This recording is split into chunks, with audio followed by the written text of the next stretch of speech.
अस्सलाम वालेकुम everyone. I hope कि आप सब ठीक ठाक होंगे, खैरियत से होंगे। आज की वीडियो में आपको खुशामदीद कहती हूँ। आज की वीडियो में मैं आपके साथ लाला मूसा खारिया की चना दाल की स्पेशल रेसिपी शेयर करने वाली हूँ। तो चलिए स्टार्ट करते हैं अपनी वीडियो को। दोस्तों, सबसे पहले मैंने ली है ये चना दाल। मैंने इसे तकरीबन 2 घंटे पहले भिगो कर रख दिया था। आप देख सकते हैं कि 2 घंटों के बाद जो मेरी दाल है वो काफी हद तक गल चुकी है। दूसरी तरफ हम लेंगे कुछ मसाला जात, जिसमें हम इस्तेमाल करेंगे प्याज, अलावा हम टमाटर, अदरक और लहसुन का इस्तेमाल करेंगे। दूसरी तरफ हम लेंगे जी कढ़ाई। कढ़ाई में मैंने 1 कप के करीब ऑयल का इस्तेमाल किया है।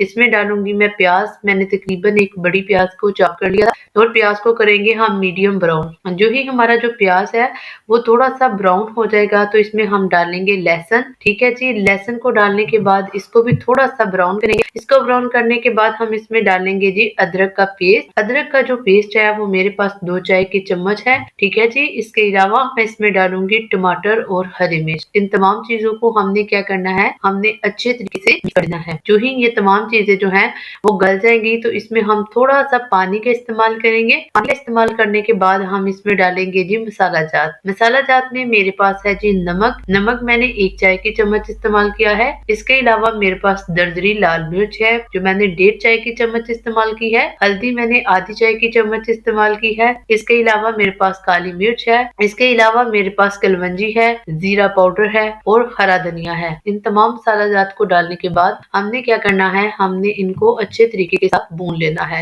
जो ही हमारा जो मसाला जात है वो भुन जाए और जो हमारा ऑयल है वो मसाले से अलग हो जाए तो इसमें हम डालेंगे दाल। ठीक है, जिसको हमने भिगो कर रखा था। यहाँ पे 2 सिचुएशन हो सकती है कि अगर आपने दाल को बॉयल नहीं किया प्रेशर कुकर लगा सकते हैं, लेकिन अगर आपने दाल को गलाया है तो आप इसको भूनने के बाद 5 या 10 मिनट के बाद चूल्हे से उतार सकते हैं। मैंने यहाँ पे दाल जो है उसको गला लिया था। दाल को मैं 70% तक गलाया। ठीक है, आपने भी 70% ही इसको गलाना है ताकि जो दाल है वो अपनी शेप जो है वो मेंटेन रखे। दूसरी तरफ हम क्या करेंगे, दाल को डालने के बाद मैंने इसमें 1 कप के करीब जो है वो पानी डाला है ताकि दाल जो है जो बाकी 30% है वो भी गल जाए। पहले हम क्या करेंगे, पहले हम चूल्हे को तेज रखेंगे। उसके बाद हम क्या करेंगे, हम अपने चूल्हे को जो है वो मीडियम कर लेंगे और दाल को जो है वो दम पे लगा देंगे।